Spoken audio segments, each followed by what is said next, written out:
Our terrific guest today is a cosmologist, which, as he just told us, is a branch of astrophysics. Professor Brian Keating, welcome to TRIGGERnometry. Wow, it's a great pleasure and honor to be here, guys. Thanks for hosting me. It's great to have you on the show. Before we get into everything to do with space and everything that's out there and not out there, tell everybody, who are you, how are you where you are, what's been your journey through life?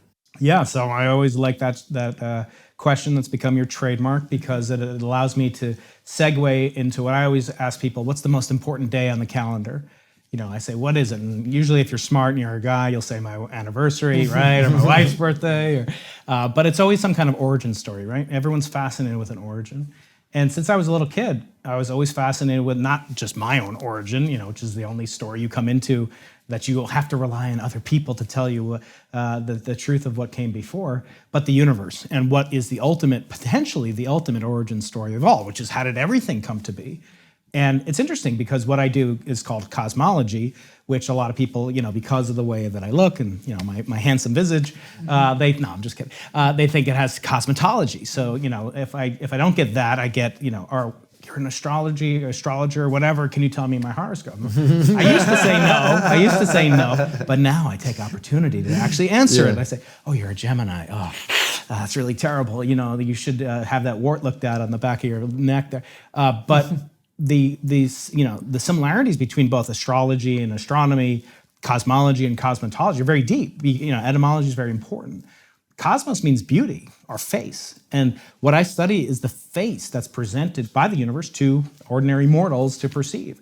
And it is very beautiful. And so I've been fascinated by that on an aesthetic level, and never really thinking as a kid, when I was interested, got my first telescope as a 10-year-old little boy, that I could do it as a job. You know, who's going to pay me to be, you know, like essentially the equivalent for nerds of being an ice cream taster, or, you know, a wizard, you know, or one of those guys who, you know, like test a roller coaster at SeaWorld. So I didn't think you could do it as a job. So I was kind of stymied because I loved it. I had this great passion for it all throughout high school, college, in graduate school, and even in graduate school. I didn't think I could do what I'm doing now, which is to be a professor of physics and astronomy at a top university in Southern California, UC San Diego, where I get to teach young people and work with brilliant people that teach me things about how the universe came to be and what's going to happen in the deep future of our existence. And so in a real way, I get paid to ask and answer and just grapple with the most fascinating origin story of them all. And that's how did our universe come to be. Well, that's an awesome thing to spend your life doing. And I can tell you love it and you're super excited by it. As you know, as we sit here recording this, we've just had your friend Eric Weinstein on the show.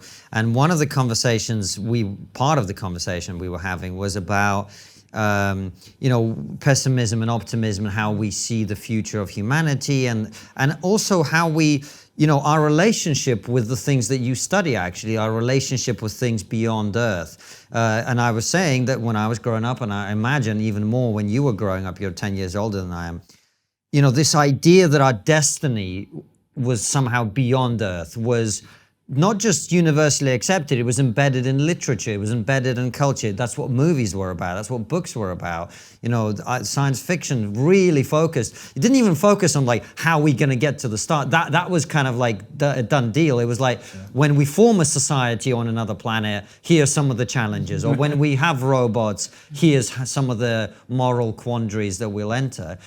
And yet in my lifetime, and in yours too, I think, that seems to have actually been rolled back, and there isn't anymore that sense of destiny and vision and optimism. Is that fair to say? I think there is and there isn't. There's certainly optimism, you know, more so than ever in terms of space and our future being in space. And ironically, I'm more pessimistic about our future being in space rather than you know, people like Eric or people like Elon Musk and so forth. And we can get into that. But, you know, it's the old saying, the optimist builds the airplane, the pessimist builds the parachute, and, you know, who's to say who's more important? I think there's a temptation, because you sound smart if you're a pessimist, and you sound like just wild-eyed naivete if you say, oh, we're going to be building these, you know, like you had Zubrin on last year earlier, and, you know, we're going to be there in 20 years, there's going to be a baby born on Mars, and I love his writing, I love what he said, but I think he's totally off base. I mean, I think from a practical standpoint, he's off base. And yet, I think it's extremely important to contemplate these things. For example, people in my department Shelley Wright, very famous astrophysicist. She's looking for signals of extraterrestrial intelligence using flashes of light emitted by potential lasers, wielded by extraterrestrial, not in Star Wars, but communicating their presence, using it as some sort of vast intergalactic, interstellar internet.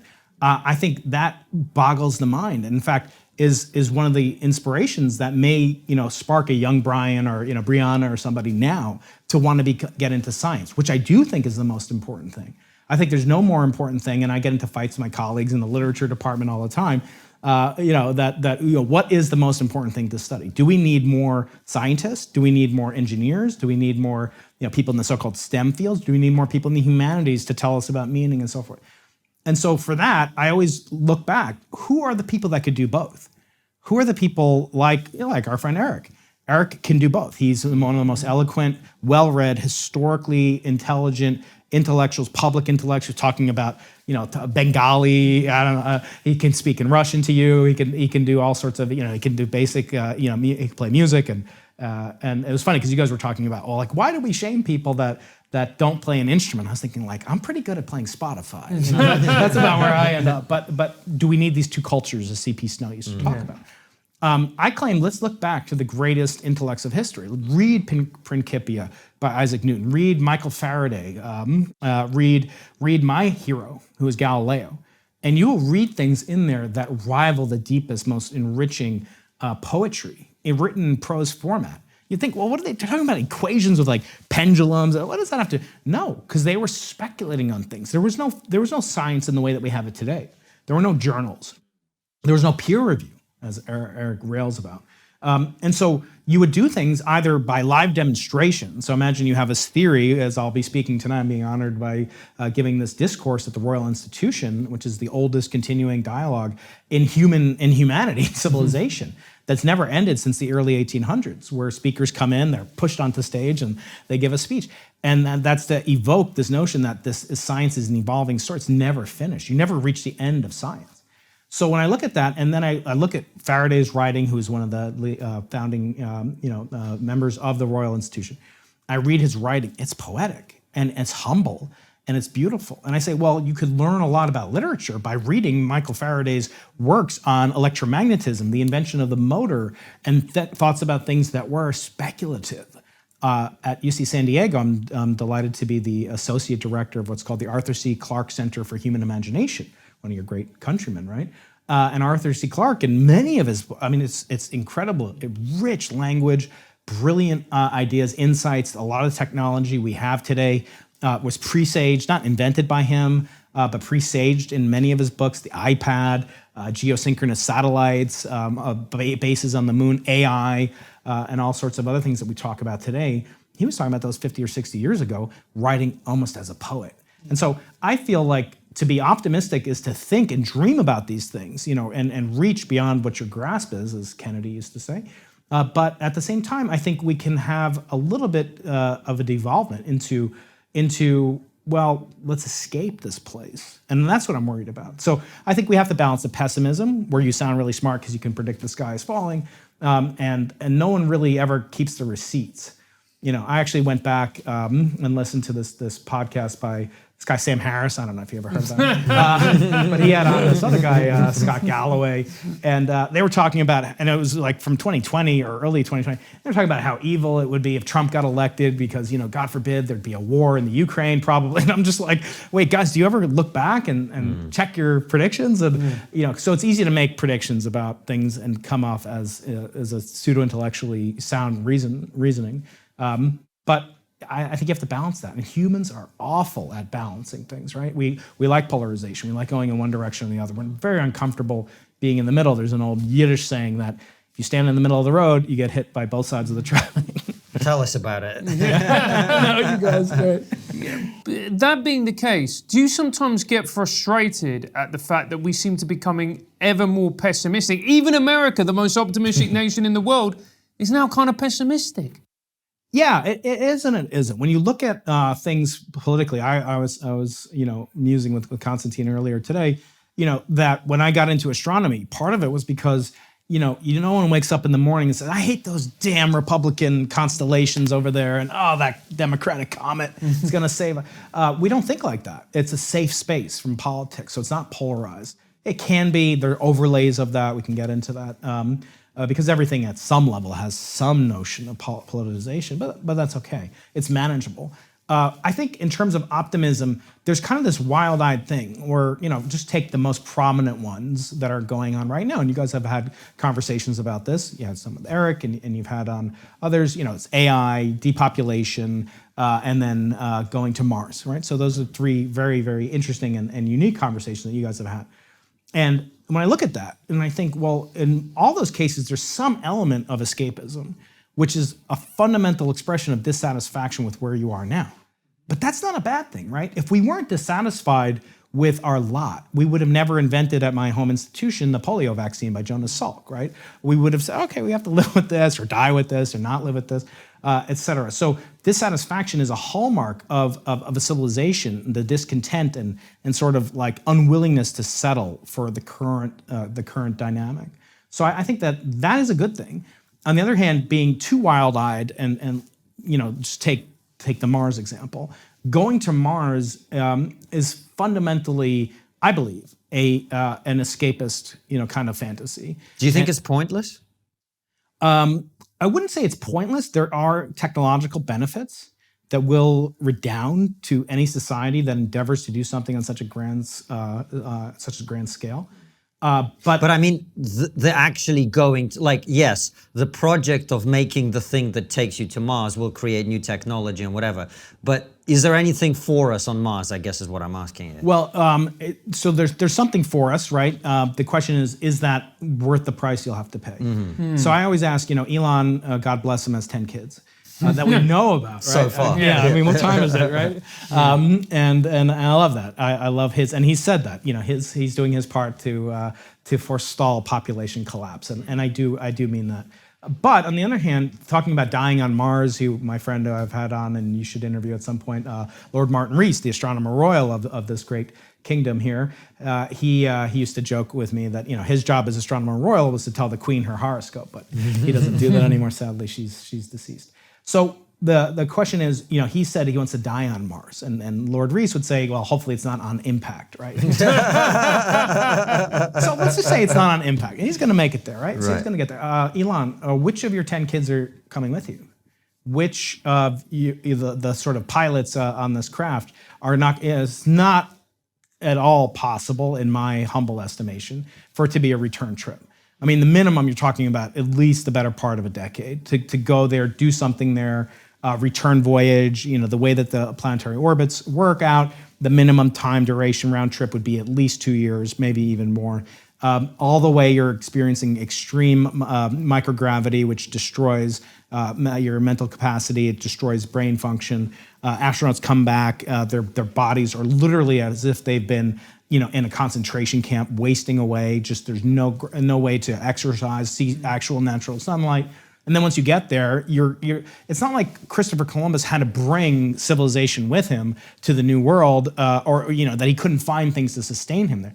Now, I know, yes, there's carbon dioxide on there, as Zubrin talked about on this podcast. So carbon dioxide, you can use that to make oxygen and carbon. And hey, life has a lot of carbon and oxygen in it. Yeah, but it's not like Columbus had to bring with him like actual seeds so that when he got to the New World, he could start to grow stuff. No, there were people living there watching him discover the New World, right? So, but moreover, when you look at the resources that a planetary environment can sustain, what is it actually made up of?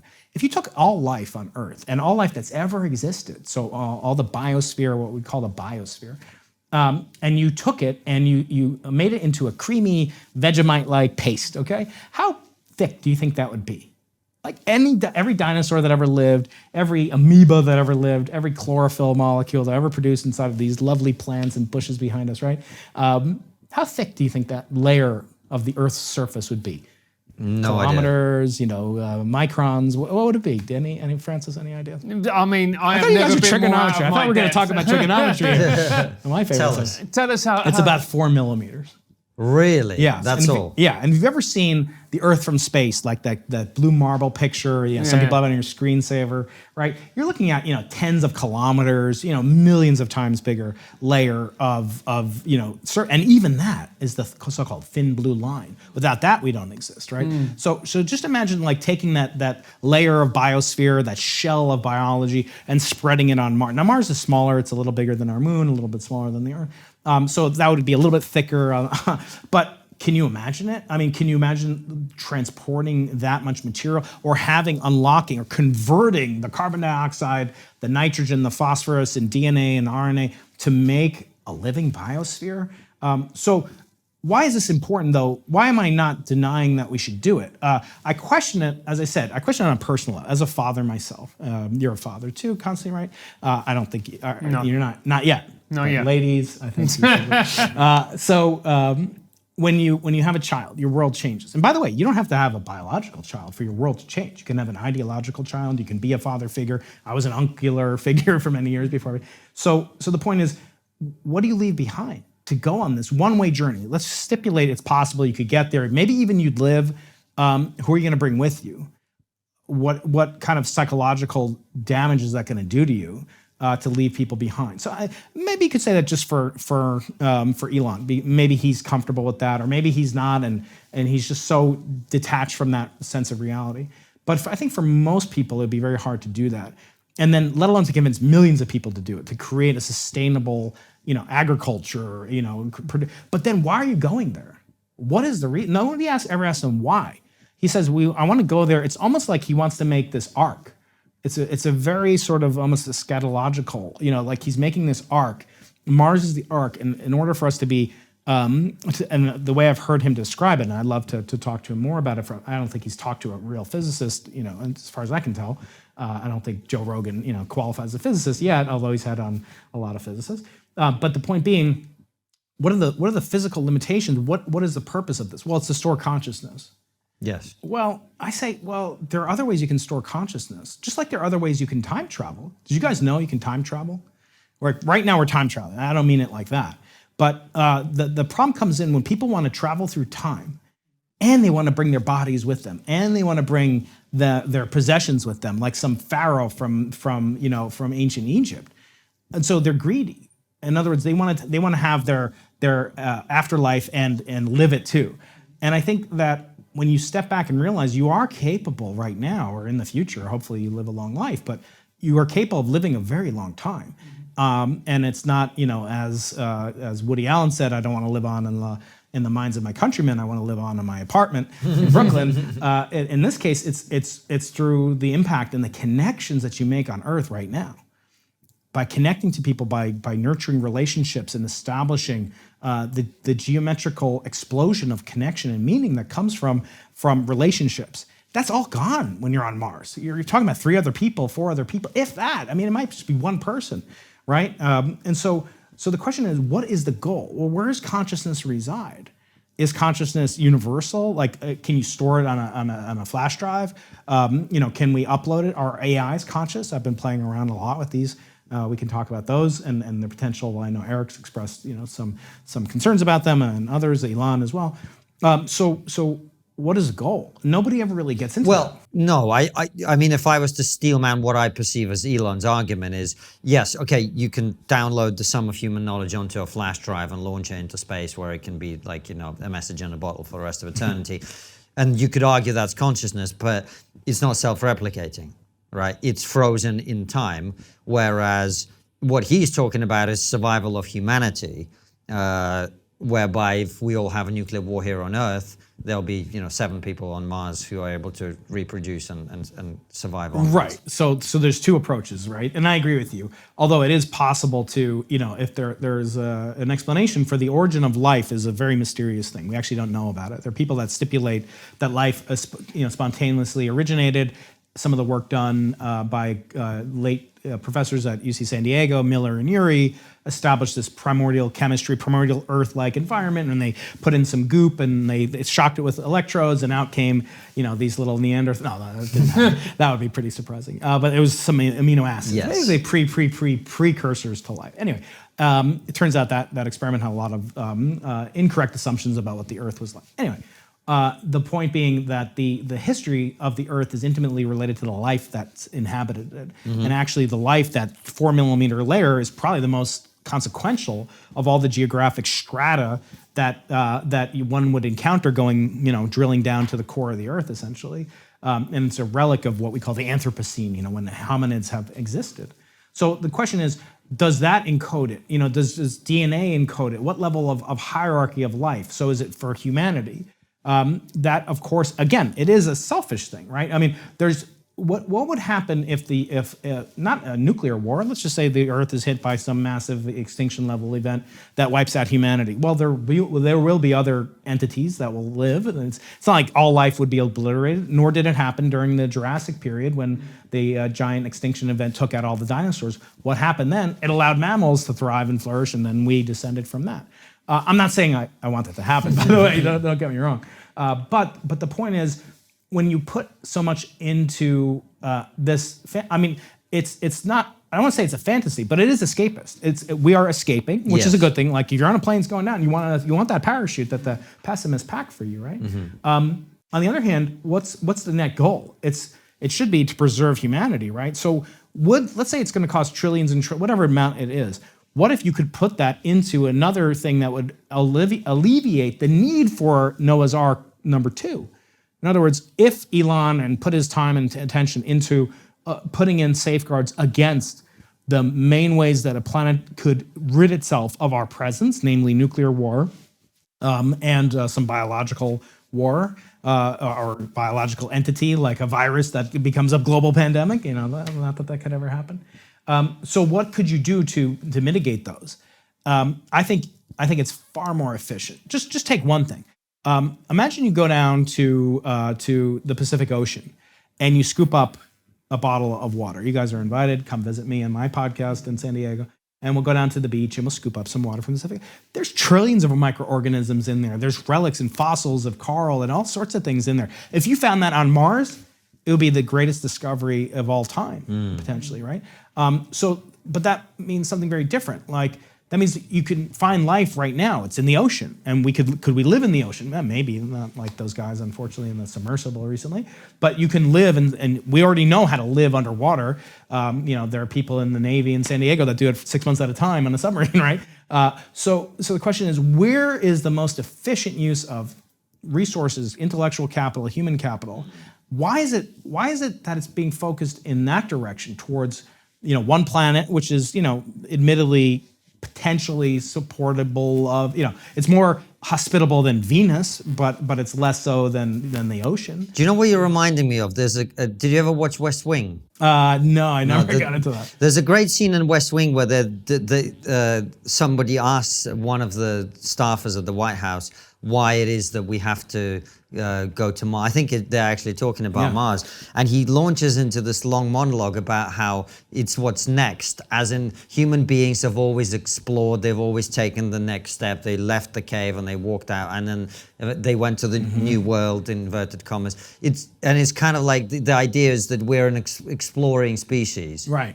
And that's what's next. And what does that speak of, though? I think it speaks of a restlessness and an unhappiness, and with your current situation. It's not like I really can't wait till I can get away from my wife and kids. If you're happy and you have a network of connections, a community, something that you have a deeper meaning for. Viktor Frankl spoke about, I'm sure you guys have encountered this, that as opposed to Freud, who said that, the sexual drive was the strongest innate drive in humanity. He said, no, the search for meaning is. And people do anything for meaning, including deprive other people of their meaning, right?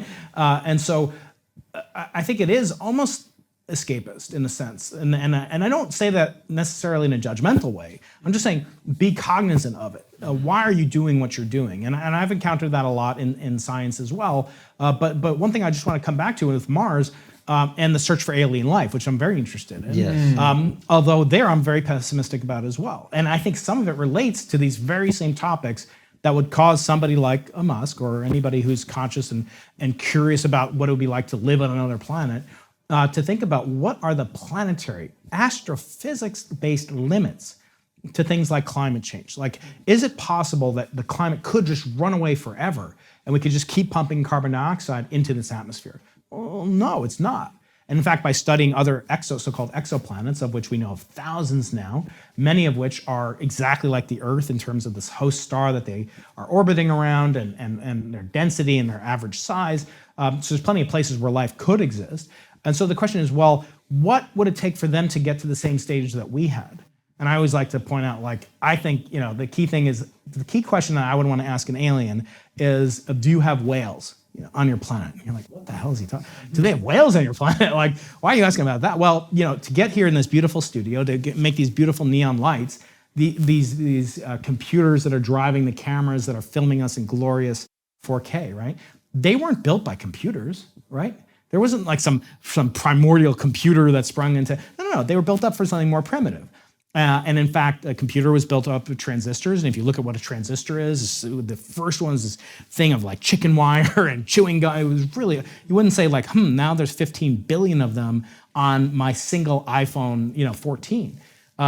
But it's true. But it wasn't built with an iPhone 14, right? So you keep going back and you come to like light and you come to petroleum and so forth. So whale oil was replaced by petroleum. So that means that for a long time, humans had their lighting needs met instead of kerosene and petroleum products by whale oil. So like, well, how could they have gotten there from point A to point B? Yeah, maybe they could have. Maybe they could have discovered it and they could have. But the question is, what are the contingent things?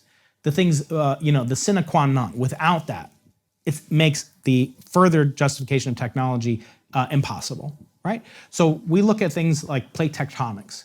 There are theories that suggest that the biosphere that existed on Earth provided a lubricant that then allowed the plates to move and adjust themselves from the Pangea configuration into the more modern configuration over a span of just a few hundreds of millions of years.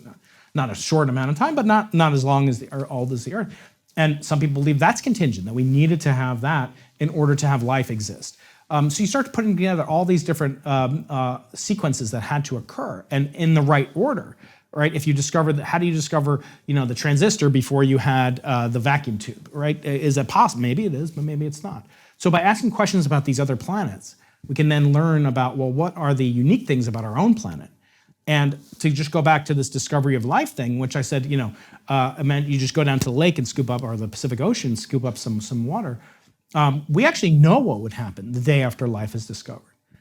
I bet you guys think it would be pretty exciting if we discovered. Do you know that we discovered extraterrestrial life on Earth, or it was claimed that we did? Didn't this happen during the pandemic? No. Well, it did. Yes. Yeah. Yes, but also Was it not like some dead bacteria on an asteroid or something like that? So yeah, close, I did read about it. Yeah. So there's been about 8 different recordings of claims of the discovery of extraterrestrial life or technology. Technology via a signal received from another solar system potentially, or a byproduct of life in the case of what was discovered during the pandemic, as Francis just mentioned, the so-called byproduct of living creatures called phosphine, which was discovered on Venus. It's been retracted. What I'm talking about is from this very, very famous movie called Contact with Jodie Foster. Yeah. So that was written by Carl Sagan and his wife, Ann Druyan, who's been a guest on my podcast. And it was the only science fiction book he ever wrote. And that book is based loosely on an actual figure who's another guest named Jill Tarter, who's a leader of the search for extraterrestrial intelligence. Well, in the 1990s, in Antarctica, where I've been twice, they discovered a meteorite. And that meteorite seemed to have on it fragments or portions of microorganisms, either that or their respiratory products. In other words, if you found exhaled carbon dioxide, you have to ask, how does it get there? Because it doesn't form so easily naturally. Pure oxygen doesn't form so easily naturally. So the question, how did it get there? Well, so there was this huge press conference, and Bill Clinton, there's a scene in the movie Contact. Maybe you guys will cut it in. You guys have such an enormous budget here at the studio. It's so lovely. Good afternoon. I'm glad to be joined by my science and technology advisor. This is the product of years of exploration by some of the world's most distinguished scientists. Like all discoveries, this one will and should continue to be reviewed, examined, and scrutinized. it must be confirmed by other scientists. If this discovery is confirmed, it will surely be one of the most stunning insights into our universe that science has ever uncovered. Its implications are as far-reaching and awe-inspiring as can be imagined. Even as it promises answers to some of our oldest questions, it poses still others even more fundamental. We will continue to listen closely to what it has to say as we continue the search for answers and for knowledge that is as old as humanity itself, but essential to our people's future. Thank you. Mr. President. But he's saying, this discovery, if confirmed, will go down as the greatest discovery of all time. Okay, so it wasn't confirmed, but it wasn't disconfirmed either for decades. In other words, the general public was left, and that was a real scene, by the way. That was recorded and spliced into a movie about the discovery, and this white albino guy, he looks weird. It's the whole narrative of the book that's fictional, but that one scene is factual. It goes to show you, in the mind of the general public, that never was recanted, right? You guys just both mentioned two separate claims of it. So did those change the world? They didn't change. I mean, did you guys wake up and say, oh, well, like all's restored now, I have meaning in my life because they discovered some phosphine on Venus? And for all you know, they didn't disconfirm it, right? I just told you that it hasn't been confirmed. Most people don't believe it's valid. So it didn't change your lives. So why do we think discovering life on another planet or going to another planet is going to find this transcendent meaning? I find that it's not entirely self-consistent. It's also, but isn't it also about pushing the limits of what we think human beings can do? Isn't that it? Seeing a self-imposed limit, then going beyond that. Isn't that consistent with the human spirit, the drive for more, the wanting to test yourself, push beyond the limits that society or what people think human beings are capable of? So I want to give you one example from my country and one example from your country. So 112 years ago, there was a race, every bit as viscerally competitive as the space race to land on the moon, which I'll get to next. Yeah. And that was the race to reach the South Pole, Antarctica, which, as I said, I've been there twice. It's as close to the most boring, undeveloped, pure white hellscape of a frozen planet in any science fiction movie you've ever seen. You go out there, here's how you picture it. Go in the middle of the Atlantic Ocean, flash freeze it, solid, and then look around you. What would you see? It's nothing for 700 miles. And yet, that was the goal of a generation of explorers dating back to Roald Amundsen and Robert Falcon Scott. And they both approached it. Amundsen actually tried to reach the North Pole first, failed, immediately did a 180, literal 180, and he beat Scott to the South Pole by 3 weeks. And that 3-week period between December when he reached it and January when Scott reached it meant the difference between life and death for the explorers in Scott's party. And the reason they did that, there's many reasons why. The Brits were doing it on a scientific journey, so they were trying to, they would encounter things for the Royal Geographical Society. They pick up a meteorite, they would find meteorites there too. They found petrified seals, but mostly it was pretty much boring ski trip. The other thing is that the Norwegians were very comfortable using animals as their rockets, as their exploration vehicles driving them, knowing full well that once you got to the top of the South Polar Plateau, it's about 9,000 feet above sea level, which most people don't realize is pretty high up. So they had to ski up over these dangerous things called crevasses that people would die in and freeze to death. And so they'd ski, but the dogs would pull them up, and then the way home, they don't need the dogs. So what do you think they had, for lunch at the top of the world, or bottom of the world? They would eat the dogs. The Brits didn't want to do that. So they had to be their own conveyance animals, and they pulled their sleds, which meant they had to carry more food, more fuel, more water, everything. So it ended up costing them between life and death, that technological decision that they made, which there are some parallels here. So this was reached at great cost. It was a huge thing. People, and probably about the Shackleton voyages, these captivated the world. I mean, these were some of the most interesting things. The far horizon, go what's over it. Do you know that we didn't go back to Antarctica for over 50 years? Like, in other words, they reached this goal, they got there, and then they left, and they didn't come back for 50 years. And now there's about 100 people there in the middle, we're talking in the middle of the Northern Hemisphere summer, exactly. It's the middle of winter. At the South Pole, there's about 45 people. That's it. For 700 miles. So you can be like the richest person on the continent, the fattest person on the continent. You could be whatever you want on a continent the size of Western United States. It's huge, right? Then, now let's fast forward another 50-year interval, which we haven't gone back to. At least we've gone back to the South Pole. That's the exploration of the moon. First reached 1969, July 20th. When we got there, it said we came in peace for all mankind. Really, it was a battle of Cold War superiority. It was an intellect. But in other words, people always talk about the need for human exploration, but really, when we point to it, we're really thinking about a psychological frontier more than like a physical frontier. Otherwise, why wouldn't we have gone back to the moon? If it was so beneficial, there's helium-3 there, and there's a lot of minerals, aluminum, whatever. Maybe not enough to overcome that kind of what I call the Roger Bannister problem. So once Roger Bannister broke the 4-minute mile, it became past. Nobody was really that interested. Oh, I'm going to be 357. Who cares? Bannister already did that. So there's this first kind of priority, and actually what Scott said resonates through to this day. He said, great God, when he reached the South Pole, imagine you're coming out of the lunar lander and Neil Armstrong steps onto a Soviet Union flag. Okay? It would have been the most disappointing thing. These guys had that experience. They were skiing, and from the South Pole, it's so flat and so barren, they could see the Norwegian flag from miles away. So they got there, they knew that they had lost, and they still had to make it there to say that they had reached the South Pole, at least as maybe check. Maybe he was off by a couple feet. No, he wasn't. Amundsen was quite awesome at navigation as well. He got there, he saw it, and he said, great God, said Scott, this is an awful place. All the more so for having reached it without the benefit of priority. That's the human drive. We want to get there first. It's not getting there. So if it was getting there, we would have set up a compound and done all this cool stuff. Same on the moon. We haven't gone back there. I predict the same on Mars. I think we can get to Mars. I think a person can get there.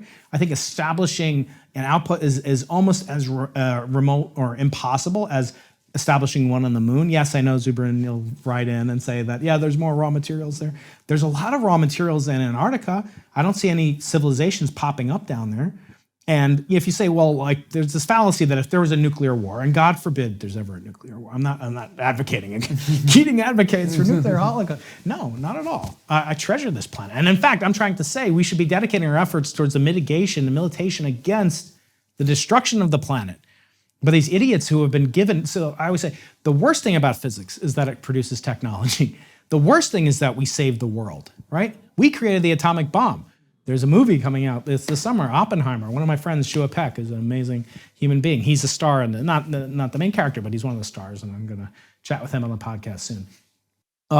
We saved the world using physics, using the laws of physics, nuclear fission, creating an atomic device. We then had that would not end even human life on Earth. It might not be so great, but if Musk or others, I don't want to single them out, by the way, because I think it's a very generous and interesting thing that he's trying to do, if misguided in terms of its ultimate aim. Because we could establish a human outpost in Antarctica. That could happen. There's way more resources. It's incredible. To make 1 kilogram, to take this coffee cup into space, he's reduced it from $10,000 to a few $100s. It's still 80 to 100 times more expensive than doing the same thing, which I can get Frappuccino down at the South Pole anytime I want. Soft serve on demand. It's incredible. So, we have to question, is that the most efficient way to accomplish the goal of archiving and backing up into the cloud what human consciousness is? So your point is, it's a misallocation of resources. In my opinion. Hey KK, do you like trigonometry? Of course I do. Incredible interviews, fascinating guests, phenomenal live shows, and hilarious raw streams. In that case, you need to join our locals, so you can have access to even more brilliant content. That's right, you get the chance to win incredible prizes, ask our phenomenal guests your questions, access extra content, and now the only place to watch our Raws on catch-up is on Locals. Our Raw shows still go out at 7 p.m. UK time, 2 p.m. Eastern as normal. But if you want to watch them after this time, then you're going to need to sign up to our Locals. Raws have now become too spicy to stay on YouTube, so they're only available to watch back on our Locals page. All you need to do to sign up is click on the link below this video, and for just $7 a month, you have access to all of this brilliant content. $7 a month, even for someone of my persuasion, that's a bargain. See you all on Locals. And what should we be focusing on? I think the most important thing is education. I think the more STEM educated people we are, with a balance of, as I said, the humanities in the kind of model of a Galileo, in the model of a Newton, or any of the great champions of science, scientific tradition. If you can couple that with a sense of, I don't want to say divine, because I think it has a lot of religious overtones. I happen to be practicing Jew in my case, but in the sense of that you have to recognize the limitations of the human ability, but that's like an enervating, a positive thing, that you should say, look, we are here for this brief amount of time. It is a flash of the eye. How do we then inculcate our children, our civilization with meaning? Science is great for producing technology, and so we come to expect technology from basic science. And that's fine if you can have a steward of that technology that is competent, capable, soulful, and disposed towards the same types of goals that someone like a Musk or others are concerned with, the preservation of what is unique and treasured and beautiful about human beings, which I think is our soul or our consciousness, depending on how you phrase it. So I think education, in particular in the STEM fields, I think that will become more and more important and harder to replace by artificial intelligence as well. I think the pandemic showed us that. I think what the pandemic showed is, and this rapidly became clear to me as well, is our own ignorance. And I include myself in this when it comes to science and medicine and all of these things. You just realize that people who were very intelligent, they have no idea how to analyze or how to talk about these subjects without becoming overly emotional and making choices that were, quite frankly, ridiculous in many cases. Even the most educated in some cases. I mean, there's a famous quote by one of my heroes, Richard Feynman. He said, "Science is the belief in the ignorance of experts." Not the wisdom, not the knowledge of experts, but the ignorance of it. What the hell are you talking about? Feynman was a genius. Einstein was a genius. Yeah, they were a genius because they doubted what came before them. Science is never settled. You never say, oh, well, this vaccine's 100% effective. It's going to prevent transmission. It's going to cure you. No scientist was really, okay, I shouldn't say none, because a lot of good scientists did that. A lot of scientists were behind it. I got vaccinated. Even I didn't have, my kids didn't get vaccinated. I'm glad that they didn't. We still have a vaccine requirement in my university to attend it in 2023. In the fall of 2023, we still have to be vaccinated. And it's incredible to me. And I taught for a long time wearing a paper mask that I could take off if I had a sip of my trusty vodka that I kept with me at all times. So we became very highly leveraged on science as a replacement for God. Yes. Science is so powerful. Yes. I mean, you were required to have faith. Exactly. In the science. The science. Yeah. Follow the science. No, I don't trust that. I don't have faith. In Hebrew, the word amen, which we get in English as well, means faith or truth, belief. I believe. I always say, I don't believe in gravity. I don't believe in it. I have evidence for gravity. I don't believe in evolution. We have evidence for evolution. Why are you asking me to believe and follow and trust and say, this person represents science? No scientist says that. No valid scientist says that. It's doing something political. I always say the problem with political science is that it's not limited to just political scientists. I feel, and this is controversial, I don't think I've said this elsewhere, but I think that oftentimes scientists realize we've been given this glorious script. The book of nature, as Galileo said, is written in the language of mathematics, right? It's this beautiful script, and yet we're so clumsy at communicating it because we're never taught those soft disciplines of the second culture that C.P. Snow spoke about. How do you communicate? Now I start doing this with my students. It's not enough that they're way beyond me, math, physics. They understand so much. They're so quick. They're just so impressive, my students. And that's the goal. You should always exceed. Leonardo da Vinci said, "Poor is a student who doesn't exceed the master." And so the notion of what is science in terms of the word science from Latin means knowledge. Doesn't mean wisdom. That's sapien. That's where we get Homo sapien. What does it mean? Homo sapien means man who knows, man who is wise. What is he wise about? Do you ever think about this? Your dog doesn't know he's going to die. Your pet cat doesn't know she's going to die. Humans, the only species that know that our time is limited. That's what we know about. Now, where does that come from? That comes from the Bible. We ate from the tree of knowledge, of life and death, of good and evil. Okay, you can take it as an allegory, but the point being, we have put so much faith in science because it's so powerful, because it produces this glorious technology that allowed us to communicate and set this up at the speed of light across continents that are planetary in scale, that we then demand it, and then we say, I don't understand this, just like I don't understand God, if you're religious. So you tend to correlate and associate a godliness with science. But there's nothing, science is amoral. It's not immoral, it's amoral. Look at the most advanced civilization scientifically of the past century. Where was it? Not far from here, it was in Germany. Germany, yeah. I went to the Imperial War Museum the other day with my children. I couldn't believe the horrors that you see there and the equivalent of what they had back then. Technologically, it was so sophisticated. Some of the greatest scientists in history worked, Frisch and others worked on the what was later become known as the Haber-Bosch process. And Fritz Haber was a German Jew in the early 1900s. And he was very patriotic. He wanted to be basically fully assimilated into German society. He was known as the father of chemical warfare. He invented chlorine gas, which then his factory then became the main production vehicle for Zyklon B, which was used in the concentration camps that killed his own family members years later. So never conflate knowledge with wisdom. But that's the hard thing. You need wisdom to see who is wise. And as Talmud says, who is a wise person? Someone who learns from every person they meet. Okay, you don't want to be like, well, my 3-year-old can teach me as much as Professor Keating. But at the same time, wisdom can only be acquired by experience.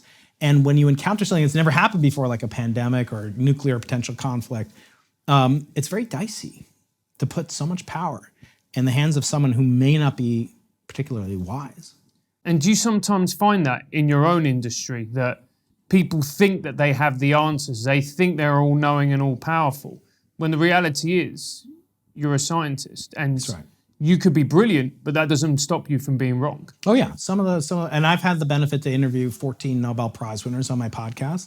It's kind of become one of my trademarks on the Into the Impossible podcast. And I always like to end it though. You guys have your wonderful question, which we'll get to in a couple hours. And I always ask similar questions, but taken from more a perspective of almost like ascribing meaning to a scientist. So most scientists aren't comfortable talking about big picture things. We're not particularly outgoing. There's an old joke: how do you know a scientist is outgoing? He looks at your shoes when he talks to you. Then that's how you can spot him. But the point being, we don't communicate these things to our students. So they're left with this notion that Einstein was always Einstein. No, he wasn't. He was very fallible. Feynman, I just gave you that quote, right? The ignorance of experts, not the wisdom of experts. So the best scientists are aware of this. And in fact, I encountered this when I interviewed a man who's become a good friend of mine, a mentor. His name's Barry Barish. He won the 2017 Nobel Prize for the discovery of gravitational waves. So 2 black holes, 1.2 billion light years away from the Earth, crashed together in this dance of death that happened 1.2 billion years ago. And these reverberations in space and time rippled throughout the cosmos and percolated throughout the universe. We don't actually know which galaxy it was in. Eventually it hit the Milky Way galaxy, entered into our solar system, entered into our planet, and then hit 2 different detectors, one in Louisiana and one in Washington State, within a few milliseconds of each other, consistent with Einstein's laws of relativity. And he detected this reverberation in space and time. And I asked him, after he won the Nobel Prize, he was on my podcast, and I said, my closing quote is about the name of the podcast comes from Arthur C. Clarke. He said, the only way of determining the limits of the possible is to go beyond them into the impossible. So I always ask my analog of, what are we not asking, is what would you tell your 20-year-old self, what would you tell him or her to give you the courage to do as you've done to go into the impossible? And he would say, you have to overcome the imposter syndrome, especially after you win the Nobel Prize. I said, what the hell are you talking about? Wait, you won the Nobel Prize and you have the imposter syndrome? He goes, oh yeah. Winning the Nobel Prize made it worse. It's like, Barry, come on. You're one of the most brilliant human beings that ever lived. You're telling me you have the imposter syndrome. what hope is there for anybody else? He said, well, when you win a Nobel Prize, you go to Stockholm, you meet the king, you eat some reindeer, and you have this feted celebration. And one of the things they do before they give you this giant Flavor Flav medallion and they give you a check for your share of the $1 million purse, is you sign a logbook. And the logbook attests the fact that you received your medallion, your check, and your hand-painted plaque. So they want to make sure you don't come. Where's that Nobel Prize that I left around? Because it's 24 karat gold plated, right? So they don't have many of them. So he said he's a curious sort. So he looked at the ledger, and they have the original ledger going back to shortly after Alfred Nobel died in 1896. And the first one was awarded in 1901. So he looks back through the pages, and he sees Richard Feynman, pretty amazing. He sees Marie Curie, and he stops. He sees Einstein. And he goes, my heart stopped. I said, why? He said, well, you see Einstein and me a couple of pages apart, and our signatures are there. I'm not worthy. I said, Barry, I've got good news and good news for you. Mm-hmm. I said, Barry, do you know that Einstein had the imposter syndrome? He goes, oh, really? And I said, yeah, he had the imposter syndrome, really bad, in fact. And I said, well, and he asked me, well, who did he have the imposter syndrome about? And he said, I told him, Isaac Newton. He called Isaac Newton not only the greatest mathematician and physicist of all time, but the greatest contributor to human civilization that ever lived. And I said, but wait, there's more. I said, Newton had the imposter syndrome as well. Do you guys know who Newton worshipped the way that Einstein worshipped Newton? One of the Greeks, maybe? Oh, no. No. I was going to say younger. something like Archimedes, but no. No, Jesus Christ. Do you know what he called his greatest accomplishment? Possibly apocryphally, hard to verify this. He died a virgin. Because that was the only way that he could emulate Christ. He was very religious, extremely devout, religious man. So he felt that he was inadequate, an imposter, before the likes of Jesus Christ. Okay, that's pretty good company to feel that about. But that this is a human trait is a very good thing. And I want to bring this back because you asked me that scientists have this notion of kind of superiority when maybe it's unearned. In other words, maybe they're spending kind of the credibility that the great titans like Feynman, like the Einsteins, who did grapple with. I mean, Einstein has way more written about his thoughts on being, on politics, on nationalism, on Zionism. They asked him to be one of the first presidents of Israel. And he could have had a good career if he had, just imagine the fame he could have had if he'd be. It's a joke. So he has way more writings. I'd rather be a physicist. Yeah, it's less stressful. Yeah. So he has a way more written word about his thoughts on God and culture than he does about physics by far. Same with Feynman. But the point being, they married these two traits of humility with swagger. And that's very hard. Again, there's an ambiguity. It's like we said before. It's easy to follow the left or the right. It's hard to be in the middle. Yeah. So they could be humble to say, as much as I learn, the battle will be infinite. We'll never end science. You never win science. You can win a Nobel Prize, you can get tenure, you can get into a good college, graduate school. You can't win science. There's no end to it. It's an infinite game, as they say. But on the other hand, you have to also have a little bit of confidence, swagger, that look, who is a man that they can take on the challenge of unraveling the tapestry of nature. And the best scientists have that. Do you want to say? You go for it. I was going to say, because one thing that you've been very interesting about when I read your work, you've actually written a book about this, is actually being very critical of the Nobel Prize. And you just brought the Nobel Prize up. Now, to an uneducated simpleton like me, I think, what, the Nobel Prize? That's the greatest achievement possibly a human being could ever have. Well, what's wrong with the Nobel Prize? Right. Yeah, there's a lot wrong with it, and there's a lot right with it. And like anything, again, we wrestle with ambiguities. There are people that believe that abortion should be completely illegal. You've had on Ben Shapiro. He said that right here. He said no abortion. Okay. Then there have been people that you've had on talking about population, whatever, and they'll say, no, you should. It's a woman's choice. She can do whatever she wants. So those are two poles. People cleave to the two poles. Hard to be in the middle and say, well, I want to have this. It's like Schrodinger's cat. Is it alive or is it dead? Well, I understand when it's alive. I understand when it's dead. What is this thing where it's alive and dead at the same time? This mind-bending notion from quantum mechanics that we'll get into for the locals get the homework assignments. We give them the quantum mechanics homework. So is the Nobel Prize good or bad? Yes. It has good things. It has things that are worthy of retaining. It has things that distort and in some cases destroy how science is done by putting it into, again, this conflation between knowledge and wisdom. Every 4 years in America, the New York Times publishes an article which says, signed by 70 Nobel Prize winners, why you should vote for the Democrat who's running for president. Never once have these 70 Nobel Prize winners ever endorsed a Republican.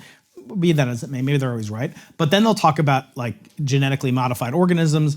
They talked about funding for Peter Daszak at the EcoHealth Alliance. They supported it, that when Trump tried to suspend the 70 Nobel Prize winners come out and do that. So they're using this clout. They're using what they've earned, rightfully so, by their grappling and wrestling with major ideas in science and solving unknown things and being smarter than I could ever aspire to be. But they're using that to opine in political space. That's a danger, right? Because you're now outside of your lane completely. They have every right to do it. I'm not saying they shouldn't speak about it, but someone who studies the cosmos, what do they know about a treaty with Iran? What do they know about, what the abortion policy should? They're entitled to it. That doesn't mean they know it. What the Nobel Prize does is it becomes a secular idol that literally, as Barry confirmed to me, you bow down in front of the King of Sweden wearing royal regalia that's required. And you bow down and you accept a gilded, graven image with the visage of Alfred Nobel on it. So like every religion, it has an origin story, it has patron saints, it has apostates, and so it has become a secular religion.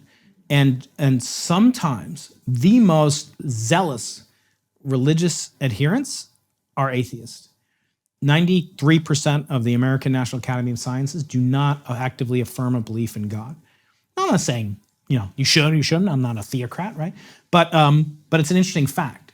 And almost in every case, the Nobel Prize spans these divides between what Rabbi Soloveitchik used to call the resume virtues versus the eulogy virtues. So the notion is that you have things that you'll put on your gravestone, and you'll have read about you, father, son, brother, whatever, scientist. And then there'll be resume virtues. I went to Brown University, Case Western, I got my PhD, and I taught at UC. Like, no one's gonna talk about that, hopefully when I'm 120 and pass away, but no one's gonna care. Where was he an undergraduate? Like, let me put that on the tombstone. No, there's only so much space. So I think, but the Nobel Prize will always be there. There's never been a eulogy or something where it's not mentioned for somebody, right? So the question becomes, what is it doing to culture? How does it distort the way that science is done? Funding for science, you're much more likely to get something if it's in a field where someone's won a Nobel Prize. If your advisor won a Nobel Prize, you're much more likely to win it.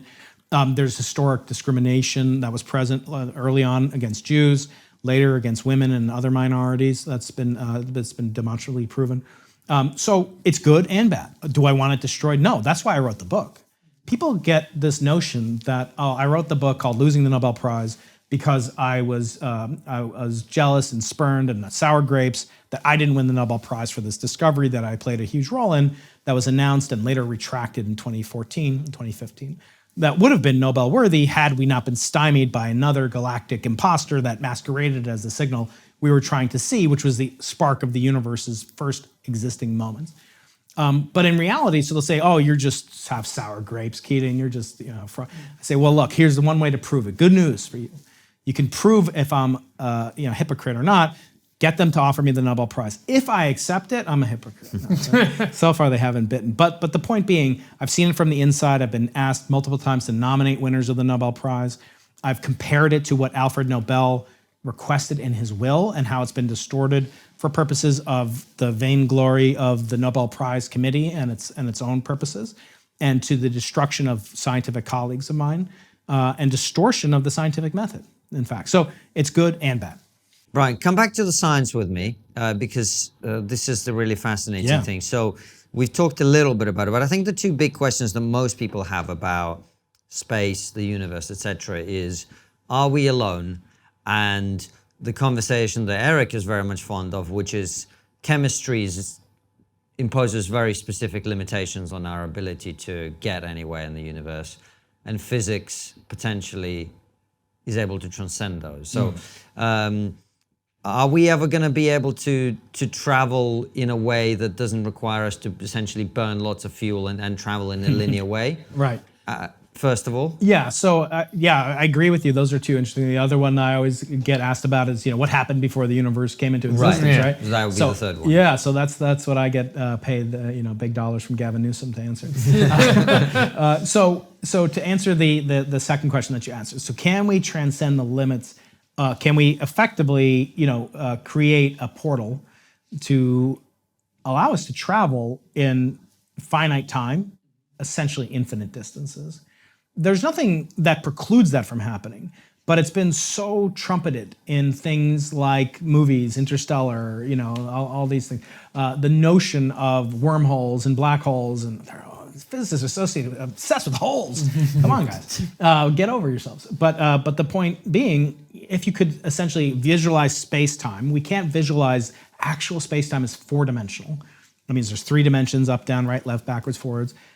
We can visualize that plus time. That's 4 dimensions. If I tell you I want to meet you in Trafalgar, do you say Trafalgar or Trafalgar? I don't know. Trafalgar Square at exactly 4 p.m. You know where, when, and it's up to you how you get there. The question is, can I fold space-time, basically take it like a piece of paper so we can be out here at the TRIGGERnometry podcast compound and fold it so that it would essentially take no time because those two places in space-time in a higher dimensional space. So to do that, you have to fold it into another dimension, right? You have to fold it from the two-dimensional analogy into the third dimension and put them next to each other. The question is that possible? All we can say is there's nothing that precludes that from happening. But we have no evidence that that's even possible. So the theories that Eric and others have worked on rely on things of having multiple extra dimensions, more than 4, less than 20, and that may seem like, well, who cares? It's less than 1,000. Those can be very well rationalized. Why it's say 10 or 11 in Eric's theory versus say 4 that we observe today. But I should say there's no evidence for it. So the first thing then, what I like to talk about when I'm with Eric is what are some of the ways that we could verify not the actual existence of either strings at a subatomic, microscopic atomic level, or extra dimensions on a grander scale in his model of geometric unity, but are there testable traces, vestigial relics of those models that can be tested at the relatively low energies that we have accessible on Earth, or at the most powerful cosmic accelerator of all, which was the Big Bang, which is what I study. So there will be relics, just like right now, in this glass of finest vodka, there are molecules of hydrogen and oxygen. The hydrogen in here came from the Big Bang. This is an artifact of the Big Bang that I'm holding right now. In your body, there are artifacts of the Big Bang. The oxygen came much later from a generation of stars that very almost scatologically sacrificed themselves, blew up, became, and their byproducts became the oxygen in here. But that's basically it, right? So there are relics that have traveled through time, and we can study the composition of this and ask, actually, in here, if we zoom in real tight, and I know your crack animation team will do this the justice that I can only dream of, but if you zoom in, every so often, about 1 in a few million particles of water in here, molecules of water, have a hydrogen molecule that has an extra neutron. So you guys know, because this is the second most erudite podcast in all of existence, after my podcast, that hydrogen has 3 isotopes. Yes. That means they have 2 different numbers of neutrons. So there's a hydrogen, which is a proton. Then there's a proton plus a neutron. That's called deuterium. Then there's a proton plus 2 neutrons. Otherwise, they're chemically identical. You can drink it. I have videos on my channel where I make it into ice and I drink it. This glass has a ratio of tritium and deuterium and ordinary protonic water that is exactly predicted in the theory of cosmology known as the Big Bang nucleosynthesis. So that is a vestigial relationship, but just in this glass of water. We could go in the laboratory next door and measure it. That means we can prove the Big Bang. Can we do the same for string theory? Can we do the same for what's called loop quantum gravity? Can we do the same for Stephen Wolfram's physics project, Eric Weinstein's geometric unity? Can we do that? Are there any? First, we have to answer those questions. So yes, we're a long way off from motivating it. It is nice to think about. The most concrete thing we can say is there's nothing that forbids it, but is there any evidence for it? That's not so clear. And it sounds like your answer is so far there isn't. There isn't any. Okay. There's definitely no evidence for it, but there's also no evidence for string theory, as Eric talked about, and that's garnered a lot more attention, time, and money. All right. Are we alone in the universe? I've always been persuaded by the pure statistical argument that given the scale of it, there's bound to be, and you mentioned yourself, you talked about there's loads of planets in the Goldilocks zone all around the universe. Surely there's intelligent life somewhere out there. Right. So statistically speaking. Right. So I like to make the following analogy. So I believe that there's no intelligent life in the universe. Well, especially on this planet. Yeah. That's right. This planet's the worst except for all the others. Yeah. So I believe that we become very enamored of this notion. Again, there is some primordial beauty to the notion of escaping and thinking about things that transcend our limitations of time or space or existence. And one of those is the existence of other life forms that may exist in the universe. First of all, we can say there's zero evidence for such life forms. Even a slime mold on Enceladus, in our own solar system, there's no evidence for it. And that's important because there is a concept purported by the man who coined the term Big Bang. Actually, you guys are the perfect people to ask this. I've never gotten a straight answer. Is Big Bang a dirty word? Is it a dirty phrase? No. No? Because supposedly Sir Fred Hoyle, is one of the greatest astronomers in history, he coined the term Big Bang as a pejorative meaning orgasm. Oh. So that's never said in this country? We had a better sex life than we Maybe. No, I didn't know that. No, Yeah. I don't think it is. Okay. Nobody would. So nobody he would was think a that. proponent of the steady state model. But in any case, he also came up with the notion of what's called panspermia. Can I say that on this show? Yeah, say whatever you want. It's All a right, free speech it's show. a free speech show. Great. So the notion of what's called panspermia, it means that there will be exchange of material between planets and between other star systems in our galaxy, and that will potentially be an almost like a Noah's Ark for life to transport. It doesn't solve the origin of life problem, but it could potentially solve the abundance of life problem in our solar system, or how did it come here? He claimed it could have come from another planet, not too far away by cosmic standards. So it gets here. Now, I actually have some of this, and as we said, there's meteorites and so forth that are found in Antarctica. It's a well-known phenomenon. I actually have a tiny piece of Mars. It doesn't have any amino acids or DNA or little green men on it, but it comes from Mars, and we can prove it comes from Mars. Just trust me. We have it from many other bodies in our solar system. So why is that important? That means that things can come here. Well, guess what? That means that things can go from the Earth out there, right? So you have to answer the question, what is the probability? And what does it say about life in the universe that we haven't found life, say, on Mars? Now, Mars is a big place, and yeah, if we went somewhere on Earth, but almost everywhere on Earth has life, almost everywhere, even Antarctica, where I've been. Antarctica is 1/7 of the total number of continents on this planet.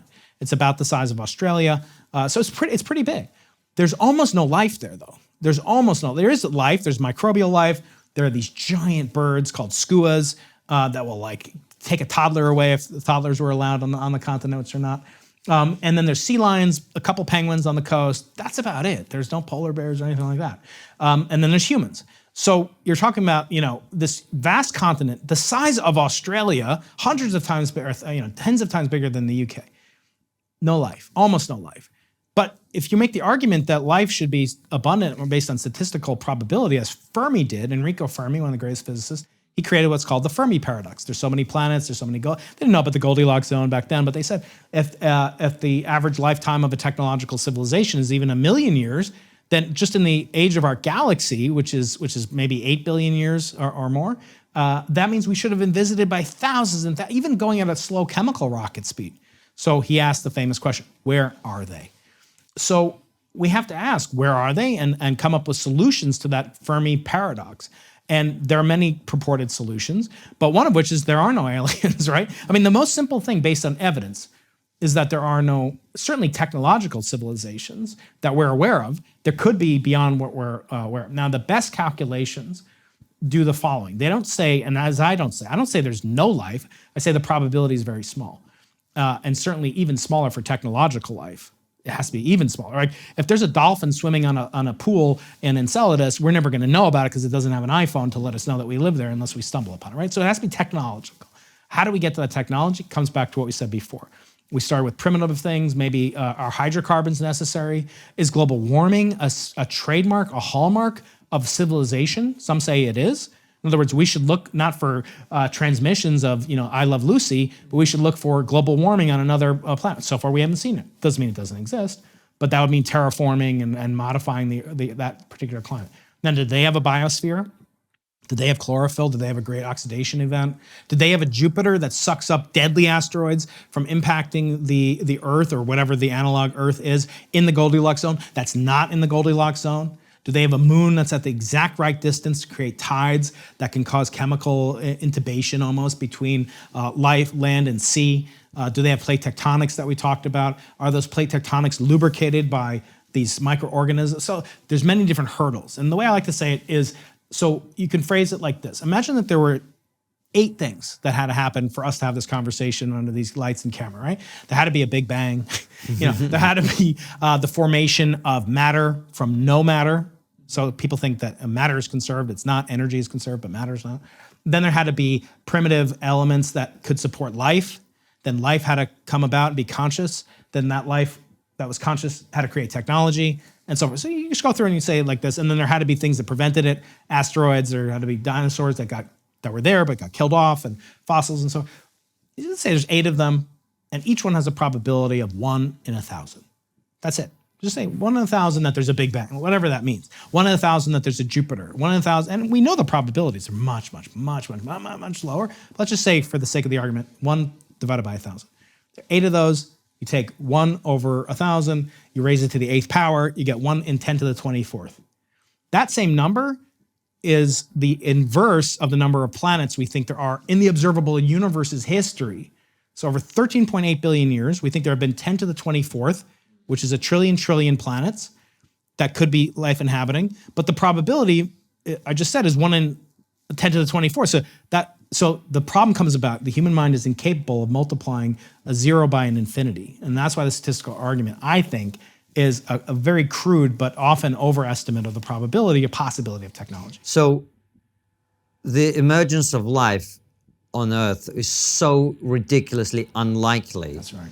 That for that to be replicated anywhere in the universe, even with the number of planets that exist, is still extraordinarily unlikely, because it was so unlikely that it was formed here. Yeah, and there's so many contingent things that have to occur in just the right order. Which brings us inexorably to the final question of the 3 that you always get asked. Yeah. Which is about where life comes from. Yeah, so I think that... Where everything comes from. Where everything comes from. Yeah, so... Do you have a website, or do you plan to have a website? Because if you do, then easyDNS is the company for you. easyDNS is the perfect domain name registrar provider and web host for you. They have a track record of standing up for their clients, whether it be cancel culture, deplatform attacks, or overzealous government agencies. He knows about that. So will you in a second. easyDNS have rock solid network infrastructure and fantastic customer support. They're in your corner no matter what the world throws at you, unless it's your ex-girlfriend, in which case you're on your own. You know about that. Move your domains and websites over to easyDNS right now. All you've got to do is go to easydns.com/triggered. That's easydns.com/triggered. Use our promo code, which is also triggered, and get 50% off the initial purchase. Sign up for their newsletter, Axis of Easy, which tells you everything you need to know about technology, privacy, and censorship.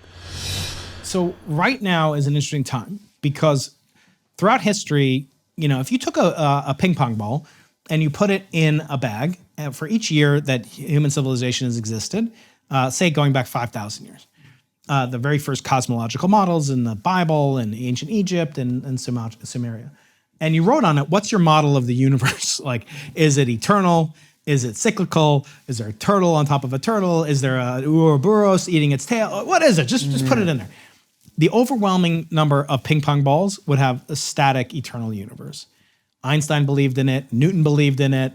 It's interesting, the Bible does not believe in it. The Bible has a creation event, right? There are Egyptian myths that have a creation event. But most models, most people for all time believed that the universe was static. And in fact, the name that we give... Static meaning it exists, has always existed, and will always exist as it is. Exactly. Right. 100% right.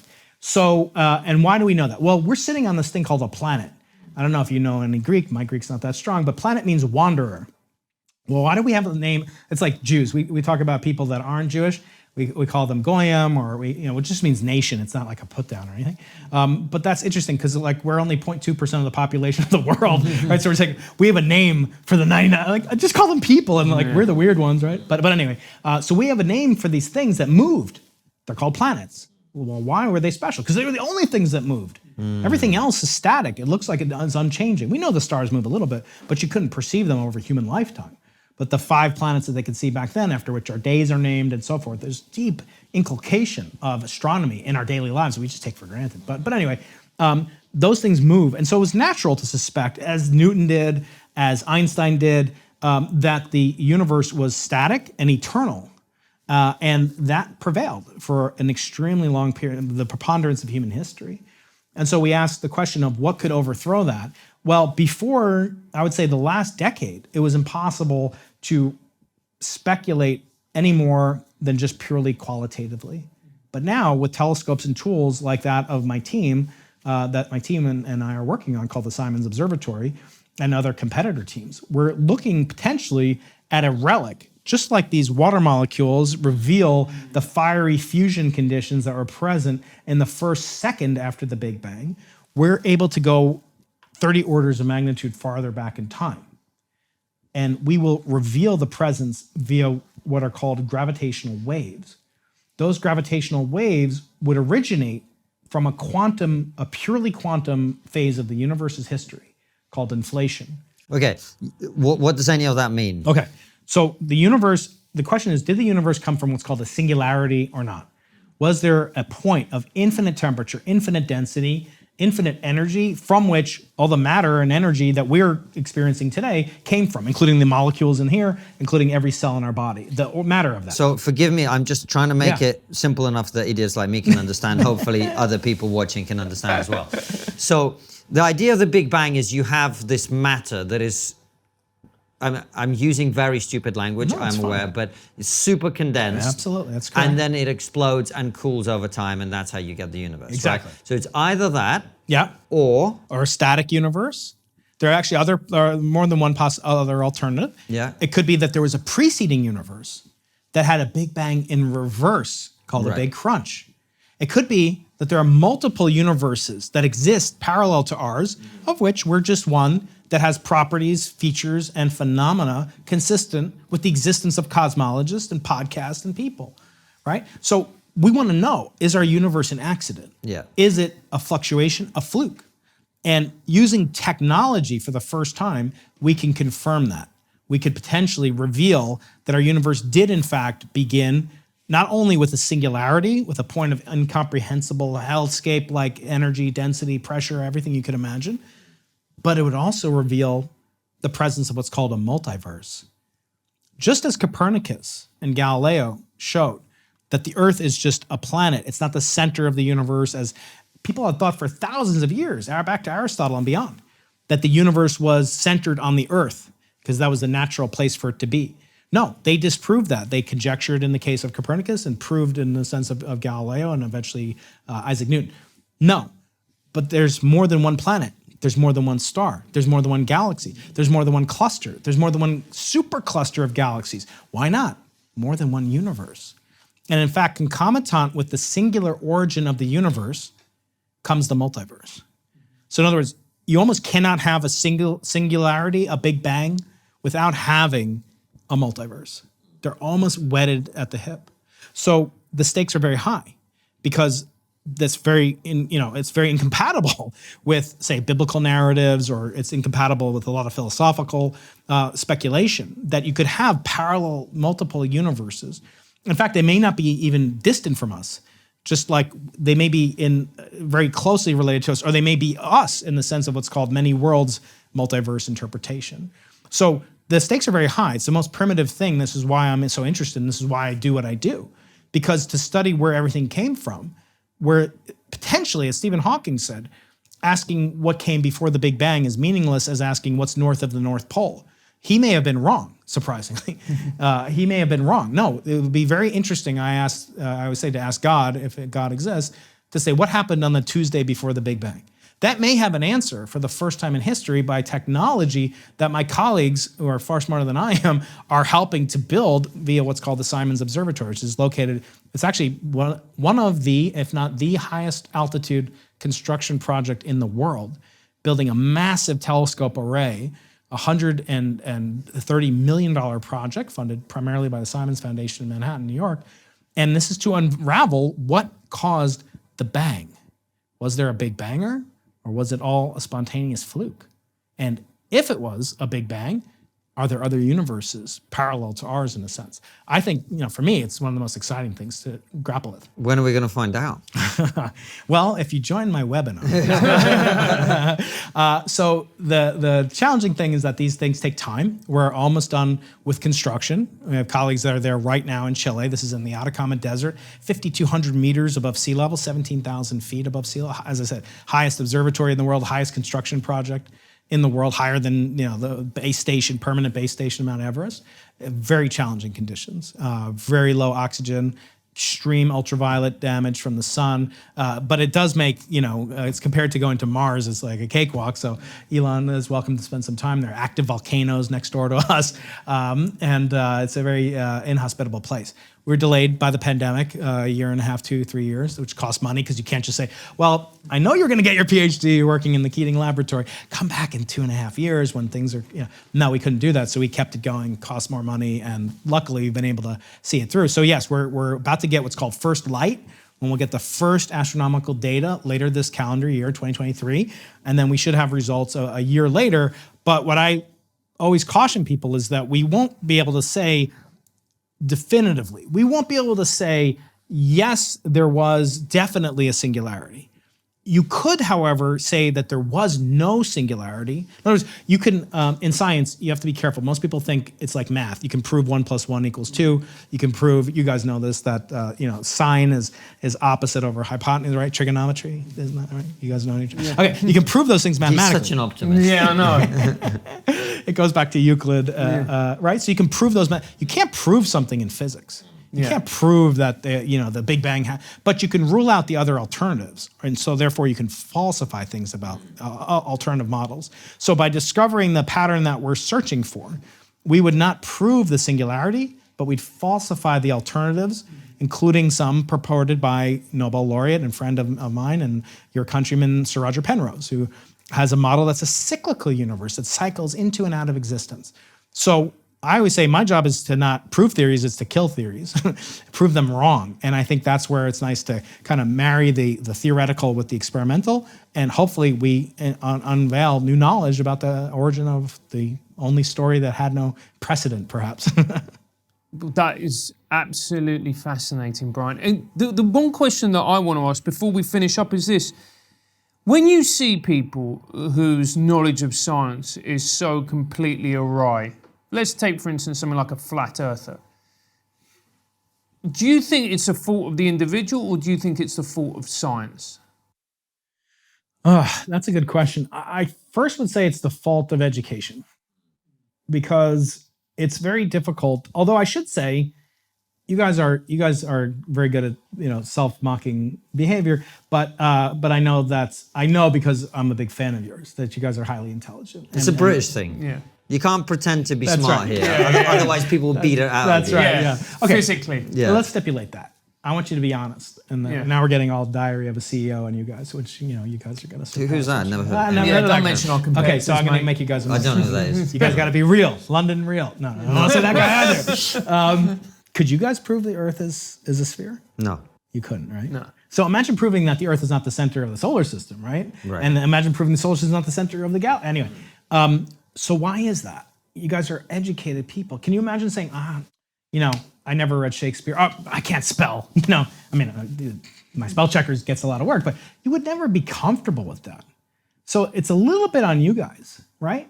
An educated man or woman in the 21st century should know some of the classics. It's like, yes, we can cancel anyone you want, but to not know it, it's canceling yourself, right? If you don't know these things, if this doesn't bother you, like how do you know that the Earth is going around a giant ball fusion reactor called the sun? So part of it's education, because it's hard, right? So the teachers don't learn it, they're not forced to do it. And so they don't teach it to students, but also the curiosity of the individual has to be important. And one thing I have, I'm not great at math, I'm not the greatest at building, but I have rapacious curiosity. And I think that's the trait that has allowed me to achieve the amount of success that I've had, because I keep wanting to answer these questions, because I keep realizing how finite my life is. So I would say, flat earther is just, is a byproduct of this, unless it's people that, much more passionately believe that aliens not only exist, but are actually visiting, parts of California and parts of Virginia. And I've had a lot of conversations about that on my podcast. And we'll continue because I think it's interesting, potentially because it would open a portal to, learn about physics of a different century. But be that as it may. So to answer your question, Francis, I do think it's partially on the individual, partially on the society that's producing the individual, that giving us so much potential technology, byproduct of basic science that nobody understands. Well, I think that's kind of it, isn't it? Because I think the world has come to a point where it's so complex and so complicated. I don't know if you could, you may be able to.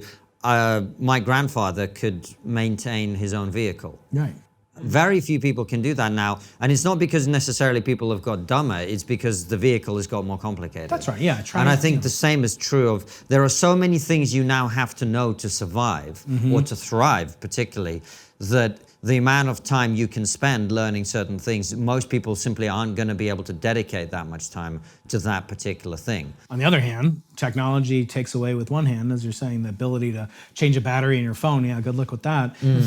Let alone, service the CPU in your car. But it gives too, right? Now with Chat GPT, with artificial intelligence, which we'll talk about some other time, when you guys come on my podcast, hopefully in Southern California. Yeah, we can tell you all about physics, mate. Yeah, exactly. Sort you out. Can't wait. Then I'll win Tell them about the multiverse, Right, mate. sit down, Brian, right? Right, get a tea, because we're going to be a while here, Then mate. I'll win the Nobel Prize next. So as an example, I'm kind of glad that I wrote my first 3 books without the help of AI, because I know I did it myself. It's provable I could do it, because it didn't exist. Yeah. But now that also has become a lever and a force multiplier for me, because now I can do stuff where I can actually take, say, the written works of Galileo, who's one of my heroes. I said I was able to get his written words and create the first ever audiobook by Galileo. It's kind of weird. You think, oh, there's audio. No one had ever done that. And I did it. I read it with Carlo Rovelli, who's a famous physicist, and Lucio Piccirillo, and a couple of Nobel Prize. It was an amazing thing. Well, now I can say, I could take that text, I have the document file, put it into a large language model.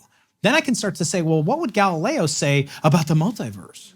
And I've made a Galileo chatbot. I've made a Fine bot. I made an Einstein bot. And so I'm doing this exploring, because the question is, can they then derive new laws of physics? So the people who will win in the AI age are not the people who are like gifted with this innate ability. Who has an innate ability to program in Python, with a JavaScript wrapper? Nobody knows how to do that. But you might not need to. Like, I'm not a great programmer, but now I can tell Bard or ChatGPT, write a Python wrapper around this model that I get, and it will start to. I can ask Galileo, what do you think about quantum mechanics? I can do mine, and then I can say, well, here's all these data points from the spectrum of an exoplanet, and here's 10,000 of those. Here's 1,000 simulations of what life could be like.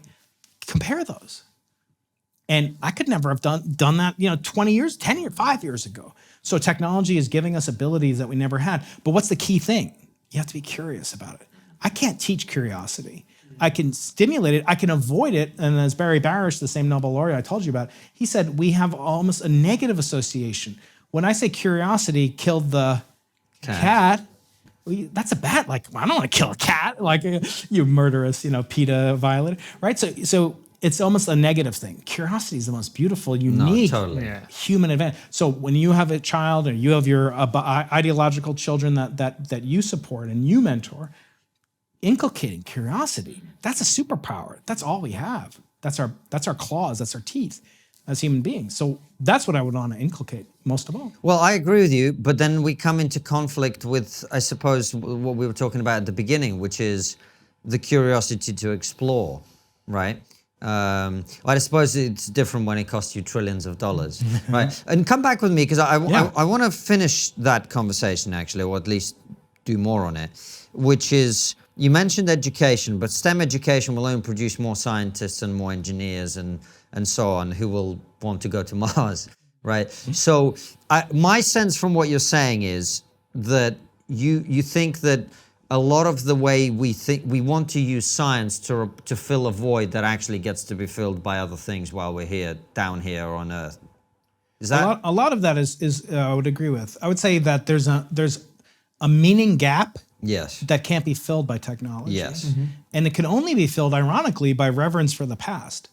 So, in other words, when you think about, like the worship of the young that we have nowadays, the TikTok, the Instagram, the Snapchat, and even with these AIs and stuff, just like every second on Twitter, it's like some new get rich, I can't keep up with it, or like follow these 10 tips and you'll get AI rich. And before that was Web3, Bitcoin, it goes on and on. And so there's this future shock that older people feel. And yet we are the only repositories of wisdom. I say we, I'm older than you guys, right? But the point being that you have to have a reverence. And in the age where you kill God, there's no reverence for, who cares about some book that was written 3,200 years ago? Even if it was written by God, whatever, it's out of date. But certainly if it was written by man, it's totally irrelevant. I have the scene in my book where I kind of, take down the Nobel Prize through most of the book and try to build it up towards the very end. Because I think if it doesn't get reformed, if we have more joke Nobel Prizes or things it's going to collapse under its own weight. The Pulitzer Prize used to be way more prestigious. Yeah. You talked about this with Michael Malice and the Pulitzer Prize used to be really prestigious. Now, most kids don't know what a Pulitzer Prize is, but the Nobel Prize, people still, the same danger can befall the Nobel Prize if it's not reformed in the way that I hope in my college. And it's not, the reforms I present are not that. But anyway, so I decried this. I write that in 2017, I finished the first draft of the book, handed it to the publisher, and a Nobel laureate came to UCSD to give a talk, Duncan Haldane, who's a Brit, and he was at Princeton. He actually did the work that won him the Nobel Prize at UC San Diego, where I am. And he brought his Nobel Prize with him. I was like, this is weird. And after his talk, people went up to it and were kissing it. People were taking selfies of it. Somehow it ends up in my hand. I just written a book. And I remembered back to the scene from Exodus in the Old Testament. And the Jews get led out of Egypt by Moses through a split sea after 10 deadly plagues. And it's all super ridiculous, miraculous. And then they get to the other side and they don't have water for a couple days. And they start to complain. They're like, oh, why did you take us out of Egypt? Were there not enough graves in Egypt? That's like classic Jewish humor. And then they start complaining about the food. In Egypt, we had garlic and cucumbers. I'm just like, what the hell? We just think of them as like idiots. And then 40 days later after that, they build a golden calf, worship it, and they say, this is the God that led you out of Egypt. That they were just let out. It was 40 days ago. In other words, the attraction to idolatry is very, very strong in human beings. We can't comprehend what it was like. I mean, a rabbi once told me it was like the sexual urge in a man, straight or gay, right? It's almost overpowering. We have to control that as good men in society, right? And that was what it was like to worship. But we still worship idols: wealth, education, prestige, followers, ratings, advertise, all these things. We're just as idolatrous as ever. How would we know that? Well, we have to go back and read and have some connection and reverence for wisdom. I'm not saying, let's look at the technology of the 32nd century. No, I'm in love with technology. But it's addictive and it's worshipful. It's dangerous because it becomes a false idol. And that's the second commandment. We're warned against that. And one of the things I'm hearing in that, which I find very interesting, is we confuse knowledge with wisdom. And we think, because we live in a world where all the knowledge of the universe is at our fingertips, that means that all the wisdom of the universe is at our fingertips. That's right. When maybe it's not. That's absolutely not right. And even going back and reading great literature, not only reading the Bible, reading the great literature of civilization, and asking, yes, what can we do with that? And the conflation of that, the old joke that knowledge is knowing a tomato is a fruit, but wisdom is not putting it in a fruit salad. There's some truth to that, but never more so when we think that, I happen to think, again, we keep talking about Elon. I think he's very smart. He may be wise. I haven't met him. I haven't talked to him. But just as I said, that one thing, the one question, the first question I would ask him is, who are you going to leave behind? I think he is a good father. I see him in pictures with a little X and whatever.